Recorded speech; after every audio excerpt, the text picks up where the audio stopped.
শেহজাদ চৌধুরী তো বাবলু শাহিজা ফাতেমা ম্যাডামরা বিয়ে করতে চেয়েছিল, তাই না? হ্যাঁ স্যার, হ্যাঁ ঠিক বলেছেন। আচ্ছা ভাই, ও কি বিয়েটা হয়েছিল? মানে শেহজাদ চৌধুরী যে বাবলু শাহ ছিল, এটা কি ফাতেমা ম্যাডাম জানিয়ে গেছিল?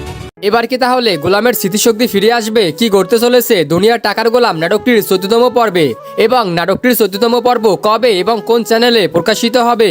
আপনারা কি করলে সবার আগে নাটকটির 14তম পর্ব দেখতে পারবেন? সকল কিছু বিস্তারিত আজকের এই ছোট্ট ভিডিওতে আপনাদের জানিয়ে দেব, তাই অবশ্যই ছোট্ট ভিডিওটি মনোযোগ সহকারে দেখবেন। তো বন্ধুরা, ধীরে ধীরে কিন্তু দুনিয়ার টাকার গোলাম নাটকটি আরো জমে উঠতেছে, কেননা এখন আমরা 14তম পর্বে আরো ধামাকা ধামাকা কাহিনী দেখতে পারবো। আমরা কিন্তু প্রথমেই দেখতে পারবো ফাতেমার লোকজনরা গোলামকে পুলিশ সেজে তুলে নিয়ে যাবে, এরপরে কিন্তু গোলামকে পুরনো গল্প শোনাবে, তারপরে আমরা দেখতে পাবো আস্তে আস্তে কিন্তু গোলামের স্মৃতিশক্তি ফিরতে শুরু করবে। তো এই সকল কাহিনী আমরা দেখতে পারবো নাটকটির 14তম পর্বে। তো আপনাদের কাছে দুনিয়ার টাকার গোলাম নাটকটি কেমন লাগে অবশ্যই কমেন্ট সেকশনে কমেন্ট করে জানাবেন, এবং আপনারা কে কোন জেলা থেকে আমার এই ভিডিওটি দেখতেছেন সেটাও কমেন্ট সেকশনে কমেন্ট করে জানাবেন।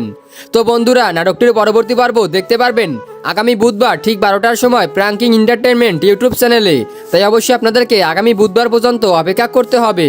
তবে যখনই যে চ্যানেলেই নাটকটির পরবর্তী পর্ব আসুক না কেন, সবার আগে আমার এই ইউটিউব চ্যানেলে আপনাদেরকে আপডেট জানিয়ে দেবো, তাই অবশ্যই আমার এই ইউটিউব চ্যানেলটি সাবস্ক্রাইব করে পাশের বেল আইকনটি অন করে রাখবেন।